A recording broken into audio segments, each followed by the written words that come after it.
अस्सलाम वालेकुम। I am sure आप लोग खैरियत से होंगे। आज का जो लेक्चर है हमारा, this is related to non linear programming, having application towards the portfolio management theory. और नेचर ऑफ द वर्क जो है दिस इज़ रिलेटेड टू, या नेचर ऑफ द मॉडल है this is related to risk minimization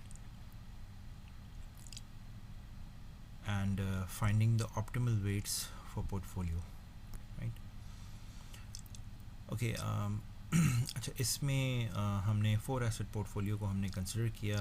ये हमारे पास वो 4 assets हमने pick किए जिनकी मदद से वी हैव अस्यूम्ड कि हमारा जो पोर्टफोलियो है वो डेवलप हुआ है। The 4 assets are the 4 stocks, AICL, Adamjee Insurance Company Limited, Allied Bank Limited, Attock Refinery Limited and Byco Petroleum. ये 4 हमारे पास ये स्टॉक्स हैं जिनको हमने कंसिडर किया। इन चारों की ये हिस्टोरिक प्राइसेस हैं जो कि हमारे पास मौजूद हैं, ठीक है। ये डेली प्राइसेस का डेटा है हमारे पास, ठीक है। अच्छा, इन प्राइसेस को सबसे पहले हमने रिटर्न्स में कन्वर्ट किया। सो ये हमारे पास रिटर्न्स आ गए by using the continuous compounding approach by applying the LN। तो उसके थ्रू हमने रिटर्न्स में कन्वर्ट किया। तो ये चारों हमारे पास स्टॉक्स के रिटर्न्स हमारे पास हमें मिल गए, ठीक है। देन उसके बाद हमने इन रिटर्न्स को यूज़ करते हुए कुछ हमने कैलकुलेशंस की बेसिक, जिनमें मीन रिटर्न हमने निकाला by applying the functions of average. Variance return हमने कैलकुलेट किया by applying the function of variance dot P population, because we are assuming कि ये हमारा पॉपुलेशन डेटा रिफ्लेक्ट कर रहा है। और उसके बाद हमने रिस्क कैलकुलेट किया, that was the standard deviation by taking the square root of variance। and last में हमने coefficient of variation calculate किया, which was basically the risk per unit of return, that it's saying कि on average आदमजी insurance का जो historical return रहा है daily वो तकरीबन 0.75% का रहा है। Variance was also around 0.078%। the expected risk, the historic risk remained 2.79%, and the risk per unit return of Adamji Insurance Company Limited stock was 3.74, which means 374%।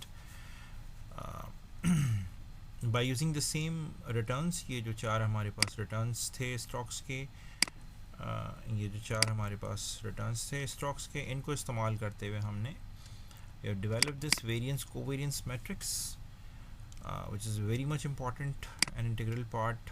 जब हम अगर नॉन लीनियर प्रोग्रामिंग की तरफ अगर हम जा रहे हैं तो वहाँ पर हमें इसकी बहुत हेल्प जो है वो होगी, रिक्वायर्ड होगी।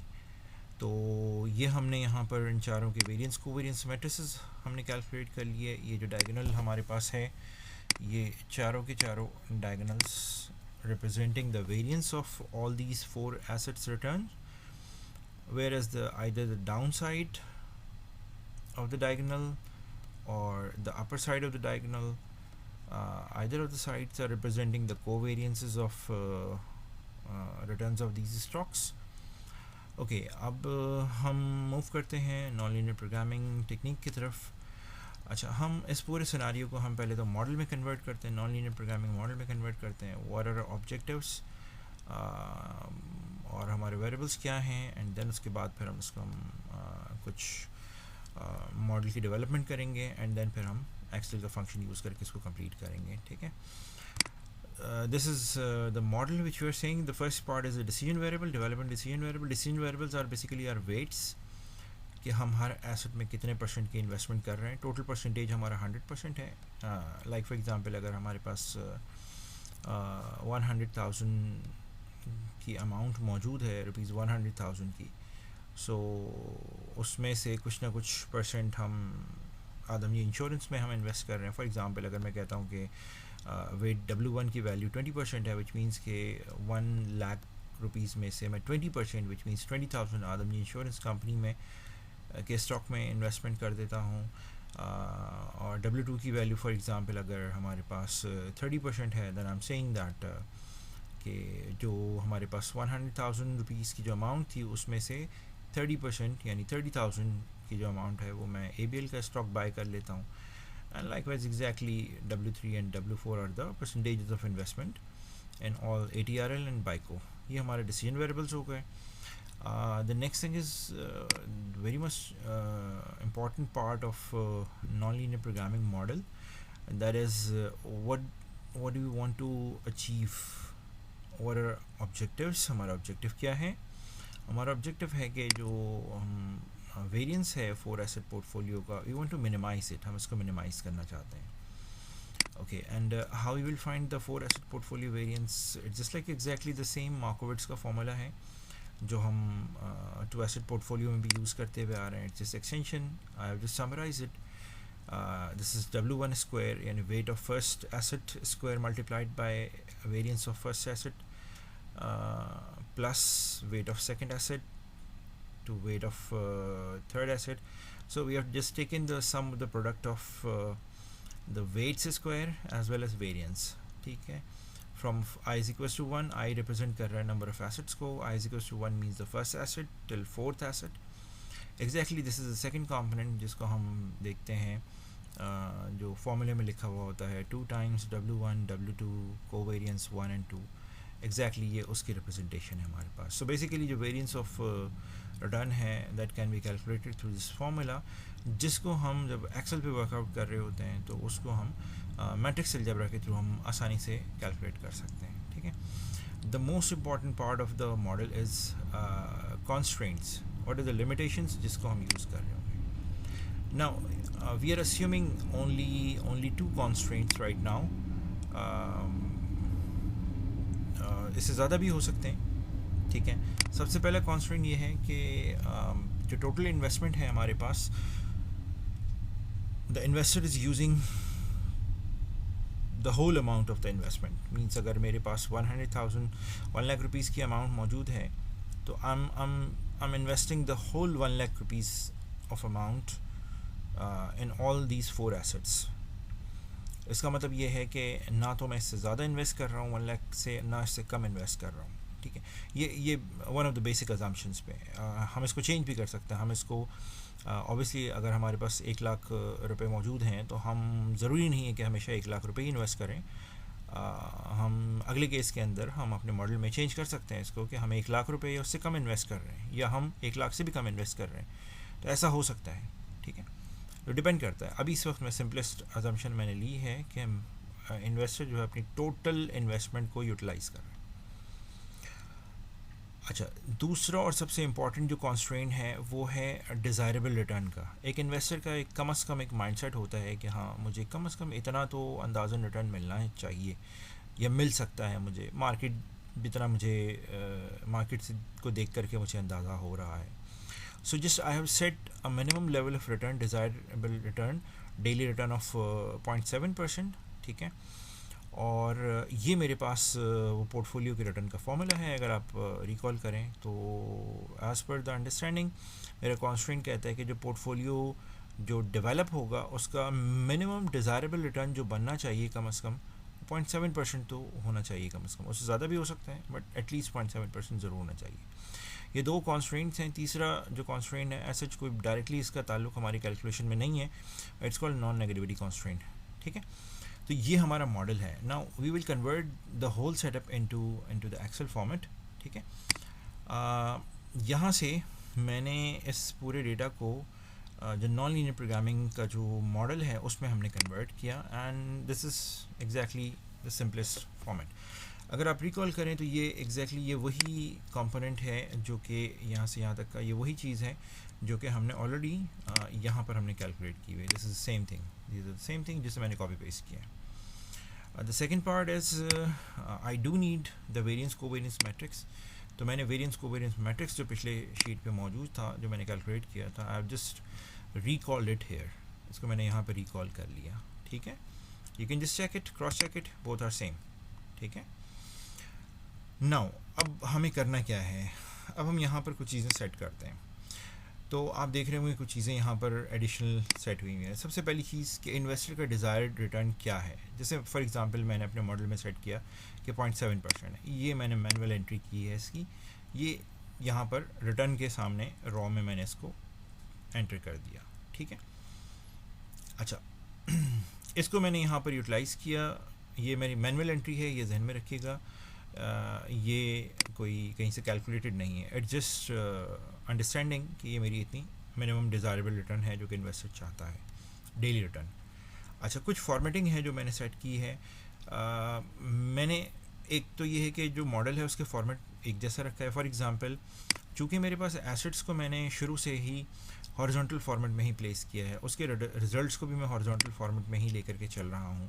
सारे रिटर्न्स, वेरिएंस, स्टैंडर्ड डेविएशन सब हॉरिजॉन्टल फॉर्मेट में मैं लेकर चल रहा हूँ, यानी कि ये एक रॉ मैट्रिक्स फॉर्मेट है। तो एग्जैक्टली मैंने अपने वेट्स को भी इसी फॉर्मेट में रखा है। ये मेरे चारों वेट्स हैं, चारों एसेट्स के, इन्वेस्टमेंट प्रोपोर्शन के। इनिशियली वो चारों वेट्स अभी कुछ भी नहीं हैं, so that's why we have put 000। हम उसको कुछ भी नहीं कर रहे, तो हमने 000 प्लेस कर दिया, ठीक है। एंड ऑब्वियसली इन चारों इन्वेस्टमेंट्स का जो सम बनेगा that will be somewhere exactly 1 होना चाहिए, यकीनन तमाम इन्वेस्टमेंट्स का सम 1 होना चाहिए, ठीक है। तो we have just taken this sum as a 1, ठीक है। ये भी मेरी मैनुअल एंट्री है। ये दो मैनुअल एंट्रीज हैं, कि इन्वेस्टर का डिज़ायर्ड रिटर्न और एक ये सम ऑफ द इन्वेस्टमेंट, ठीक है। अच्छा अब कुछ चीज़ों को हम यहाँ सेट करते हैं। ये बेसिकली हमारा कॉन्स्ट्रेंट पार्ट है जिसको हम यहाँ पर सेट कर रहे हैं, ठीक है। ऑब्जेक्टिव फंक्शन और कॉन्स्ट्रेंट पार्ट। अगर आप यहाँ गौर करेंगे, this is the total investment. Total investment का मतलब क्या है, ये आपका पहला वाला कॉन्स्ट्रेंट, दिस वन। तो ये कहता है कि आपके जो टोटल इन्वेस्टमेंट है वो कैसे कैलकुलेट हो रहा है। You have to take the sum of all the weights, तो वो आपका बराबर होना चाहिए आपके टोटल इन्वेस्टमेंट के, ठीक है। तो that's what we have done कि हम टोटल इन्वेस्टमेंट कैसे कैलकुलेट कर रहे हैं। You have taken the sum of all the weights. अगर हम देखें तो हमने तमाम वेट्स को सम अप कर लिया, ठीक है। अच्छा ये जो यहाँ पर कैलकुलेट हो रहा है, ये जितनी चीज़ें भी यहाँ कैलकुलेट हो रही हैं, ये आपके कॉन्स्ट्रेंट की लेफ्ट हैंड साइड है। कॉन्स्ट्रेंट की लेफ्ट हैंड साइड, आपके कॉन्स्ट्रेंट की राइट हैंड साइड ये रही। तो टोटल इन्वेस्टमेंट की लेफ्ट हैंड साइड ये है और राइट हैंड साइड ये है, ठीक है। एग्जैक्टली दूसरा कॉन्स्ट्रेंट आपके पास था मौजूद जो कि रिटर्न का था। तो रिटर्न का जो फॉर्मूला है आपके पोर्टफोलियो रिटर्न का वो ये है, ठीक है। और राइट हैंड साइड पर अगर आप गौर करें तो आपके पास वो मिनिमम डिज़ायरेबल रिटर्न यहाँ पे मेंशन है, ठीक है। तो आपको लेफ्ट हैंड साइड का फॉर्मूला इनकॉर्पोरेट करना है। तो ये टोटल पोर्टफोलियो रिटर्न, आप जो रिटर्न का फॉर्मूला है वो यूज़ कर लें। चूँकि आपने वेट को भी हॉरिजॉन्टल रखा है और रिटर्न को भी हॉरिजॉन्टल रखा है, तो the best option is that कि आप उसको sum of the product function use कर सकते हैं। तो sum of the product function use किया आपने, वेट को भी आपने इंक्लूड किया, ये रहा वेट E11 से H11, एंड मीन रिटर्न आपने इंक्लूड किया, आपने उसको मल्टीप्लाई किया और एंटर किया, 0 आ गया। ऑब्वियसली 0 आएगा क्योंकि यहाँ पर अभी भी कोई वेट की वैल्यू नहीं है। सो that's Y both the ones, total investment और पोर्टफोलियो दोनों रिटर्न्स दोनों 0 हैं। ये जो तीसरी चीज़ है पोर्टफोलियो वेरिएंस, ये बेसिकली आपका ऑब्जेक्टिव फंक्शन है। ऑब्जेक्टिव फंक्शन जो कि आप क्या करना चाहते हैं, इसको मिनिमाइज़ करना चाहते हैं। Your target is to minimise it. अच्छा अब सवाल ये है कि ये ऑब्जेक्टिव फंक्शन था हमारा वेरिएंस, तो वेरिएंस को कैसे कैलकुलेट करेंगे। नाउ रिकॉल करेंगे हम वेरिएंस को कैसे कैलकुलेट करते हैं मैट्रिक्स अलजेब्रा फॉर्म में। मैट्रिक्स में अगर हमने वेरिएंस को कैलकुलेट करना है तो उसके लिए हमारे पास तरीक़ेकार है, उसके लिए हमारे पास फॉर्मेट है। This is the formula for finding the variance of a portfolio through matrix algebra form, right. और अगर हम इस पे ज़रा गौर करें तो हमें ये x बेसिकली वो पोर्टफोलियो है जिसके वेट की बात हो रही है, s हमारा वेरिएंस कोवेरिएंस मैट्रिक्स है, and x is again the same. All three are going to be multiplied. The most important thing is that कि ये ट्रांसपोज कहाँ पर लगेगा, इसका डिसीजन जो है वो हम खुद से ले लेते हैं, सब्जेक्ट टू दैट थिंग कि हमारा मैट्रिक्स किस फॉर्मेट में लिखा हुआ है, ठीक है। फॉर्मेट का मतलब ये है कि हमारा जो वेट मैट्रिक्स है वो रॉ फॉर्मेट में है या कॉलम फॉर्मेट में है। हमारे पास इस वक्त रॉ फॉर्मेट में लिखा हुआ है, तो फिर हमें ज़रा क्रॉस चेक करना पड़ेगा कि हमारा ट्रांसपोज या तो यहाँ पे लगेगा या फिर यहाँ पे लगेगा, either on the left side और ऑन द राइट साइड। फॉर्मूले में लेफ्ट साइड पे लिखा हुआ है, but you can apply on the right side as well. Answer पे कोई फ़र्क नहीं पड़ेगा। रिमेंबर ये तीनों मल्टीप्लाई हो रहे हैं।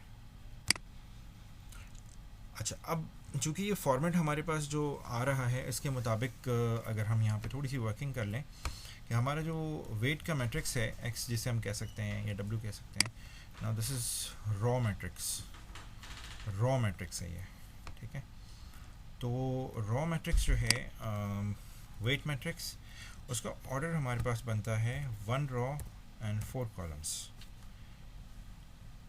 लाइकवाइज एग्जैक्टली अगर हम वेरिएंस कोवेरिएंस मैट्रिक्स की बात करें तो उसका हमारे पास जो ऑर्डर बनता है, this is 4 raw and 4 columns. Similarly अगर मैं दोबारा वेट मैट्रिक्स की बात करूं तो उसका ऑर्डर भी 1/4 बनता है। द पॉइंट इज़ दैट कि हमारा आंसर जो है इसका ऑर्डर क्या है, इट्स ऑर्डर इज़ 1/1। इसका मतलब है कि मेरा जो फाइनल आंसर आना चाहिए उसका ऑर्डर 1/1 होना चाहिए। अब 1/1 का मतलब ये है कि ये मेरे पहले वाले मैट्रिक्स की रॉ है और ये मेरे आखिरी वाले मैट्रिक्स का कॉलम काउंट है, ठीक है। So the first matrix is having the raw 1, that's okay. तो हम यहाँ पे ट्रांसपोज नहीं लगाएंगे, इट्स अंडरस्टूड के ट्रांसपोज यहाँ पे हमें लगाना पड़ेगा, क्योंकि ट्रांसपोज जब हम यहाँ पे लगाएंगे तो इसका ऑर्डर हमारा बन जाएगा 4/1। अच्छा, इसका दूसरा रीज़न ये है कि अगर मैं यहाँ पे देखता हूँ इस जगह पर, तो मैं s को w से मल्टीप्लाई नहीं कर सकता, बिकॉज मल्टीप्लिकेशन के लिए फर्स्ट मैट्रिक्स का कॉलम और सेकंड मैट्रिक्स का रॉ बराबर होना चाहिए। Right now it's not equal, so that's why I can not multiply it. But जैसे ही हम इस पर ट्रांसपोज अप्लाई करते हैं, now we can multiply it, ठीक है। तो एक्चुअल में हमारे पास जो ट्रांसपोज बनेगा वो ट्रांसपोज यहाँ पे लगेगा। So this is the formula basically, ठीक है। सो w into S into W transpose, ये हमारा फॉर्मूला बनेगा। तो अब इस फॉर्मूले के हिसाब से हमने इसकी मल्टीप्लिकेशन करनी है। So we have use the matrix multiplication function. Matrix multiplication function मैंने यूज़ किया, ठीक है। और इसमें मैंने तरीक़ेकार ये यूज़ किया कि मैट्रिक्स मल्टीप्लिकेशन का मतलब है कि तमाम के तमाम मल्टीप्लाई हो रहे हैं। आउटर मैट्रिक्स मल्टीप्लिकेशन MULT, और फिर एक इनर मल्टीप्लिकेशन यूज़ किया जिसमें मैंने पहले इन दोनों को मल्टीप्लाई किया। तो ये दोनों मल्टीप्लाई होंगे तो एक मैट्रिक्स बन जाएगा, और जो आंसर आएगा उससे फिर हम इस वाले मैट्रिक्स को मल्टीप्लाई कर देंगे, ठीक है, WT को।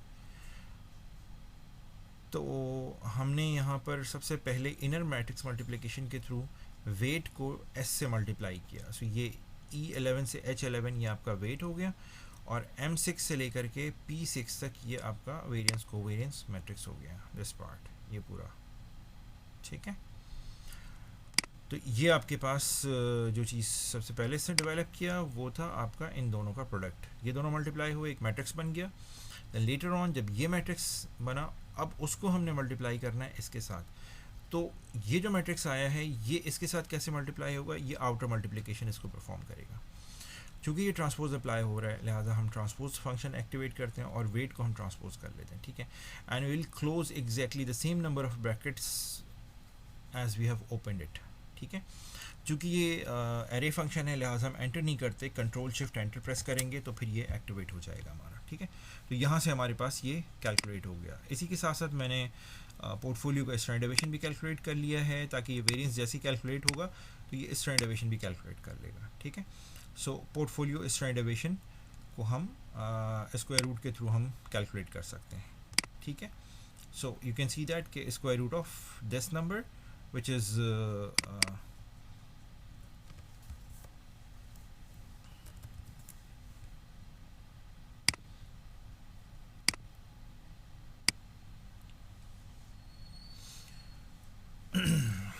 okay, so अब जब हमारे पास पोर्टफोलियो का वेरिएंस हमारे पास आ गया, then we have done with the calculation of standard deviation, ठीक है।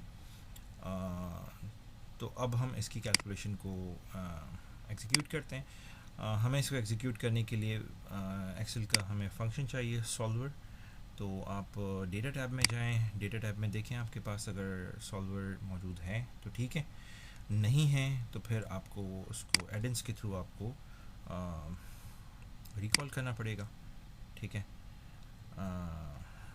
add-ins, manage add-ins, sorry, file, then options, then add-ins,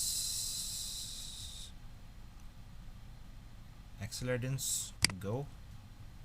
यहाँ पर से आप सॉल्वर पे चेक लगाएं, ओके करें। जैसे ही ओके करेंगे तो आपके पास यहाँ पर डेटा टैब में सॉल्वर अवेलेबल हो जाएगा, ठीक है। Now the next part is that कि अब हमने सॉल्वर को अप्लाई करना है to find its weight, right.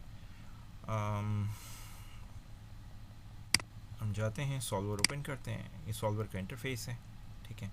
Make it sure for one thing कि आप का जो कंपोनेंट है सॉल्वर का वो आपने प्रॉपर्ली उसको अंडरस्टैंड किया हो, डील किया हो, ठीक है। Now the first part is the set objective. आपका ऑब्जेक्टिव क्या है जिसे आप सेट करना चाहते हैं। Let me just erase the whole thing ताकि सारी चीज़ें आपको क्लियर हो जाए। Delete, delete, okay. Now set objective का मतलब ये है कि आपका ऑब्जेक्टिव क्या है जिसे आप मिनिमाइज़ करना चाहते हैं। तो बेसिकली हमारा ऑब्जेक्टिव है यहाँ रिस्क की मिनिमाइजेशन, जो कि हम वेरिएंस से रिप्रेजेंट कर रहे हैं। तो हम इस जगह पे जा कर के जो हमारा पोर्टफोलियो का वेरिएंस है उसको हम यहाँ पर सिलेक्ट कर लेते हैं। और यहाँ तीन ऑप्शंस हैं, मैक्सिमाइज़, मिनिमाइज़ या किसी वैल्यू पे सेट करना है। We want to minimise it, minimisation पे हमने चेक लगाया।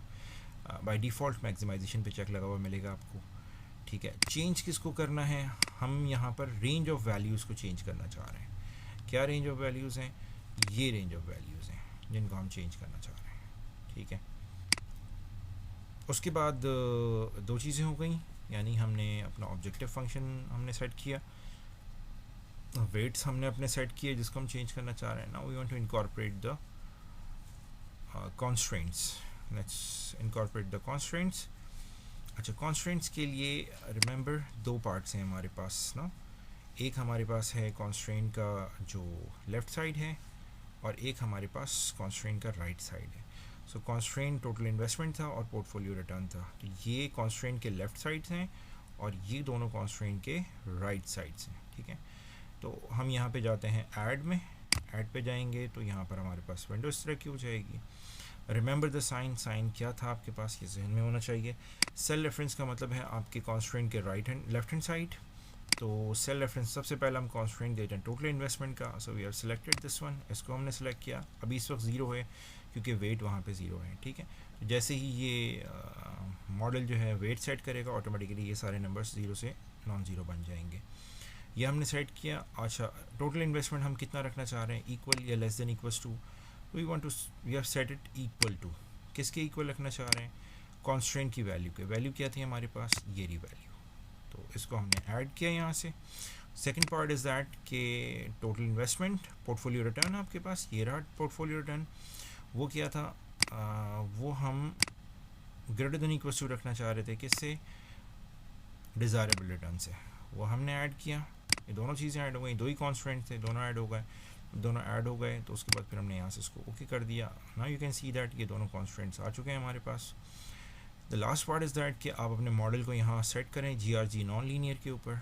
यहाँ पर तीन चीज़ें आपको मिलेंगी, सिंप्लेक्स फॉर लीनियर प्रोग्रामिंग, और हम नॉन लीनियर की बात कर रहे हैं तो आप GRG नॉन लीनियर पे सेट करेंगे। जब ये सारी चीज़ें आप सेट कर लें, simply you have to press the button of solve का बटन प्रेस करें एंड एट द एंड आपको आपका डिज़ायरेबल रिजल्ट आपको मिल जाएगा। Now you can see that कि वो कहता है कि अगर आपको कम से कम 0.7% का रिटर्न चाहिए, कम से कम, तो ठीक है आपको मिलेगा, बट आपको 0.7% से भी थोड़ा सा ज़्यादा रिटर्न मिलेगा, विच मीन्स के 0.736% का रिटर्न मिलेगा।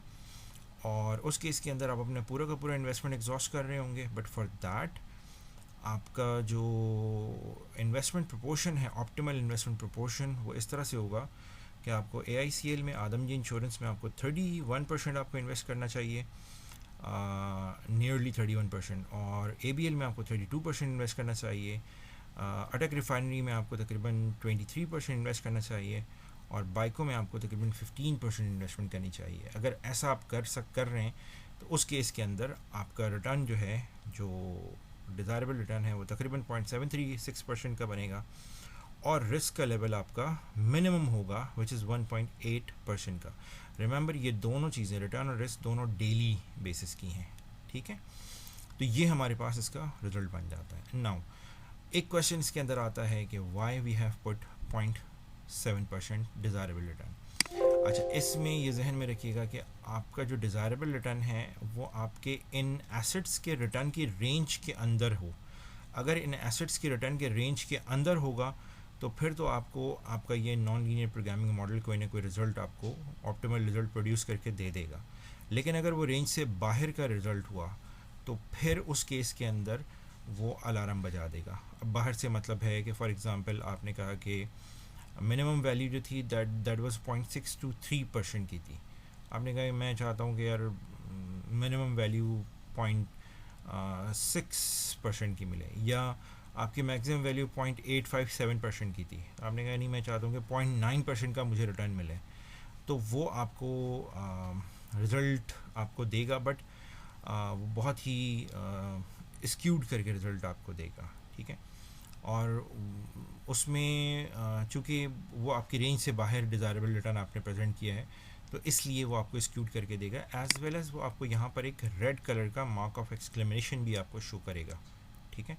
जिसका मतलब ये है कि आपने जो डिज़ायरेबल रिटर्न दिया है वो उसको आउट ऑफ रेंज दे दिया है, ठीक है। तो इसलिए वो आपको रिज़ल्ट शो नहीं कर रहा। सो आई एम श्योर कि ये चीज़ आपको क्लियर हो गई होगी।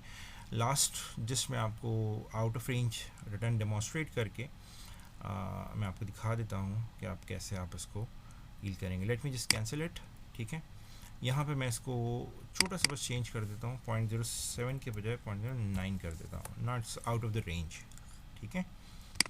अब मैं जाता हूँ दोबारा, और दोबारा जा कर के मैं इसको रन करूँगा जैसे ही, तो यू विल सी के हमारे पास देयर यू कैन सी कि ये एक्सक्लेमेशन मार्क आ गया और वो मैसेज दे दिया कि solver could not find a feasible solution, solver can not find a point for which all constraints are satisfied.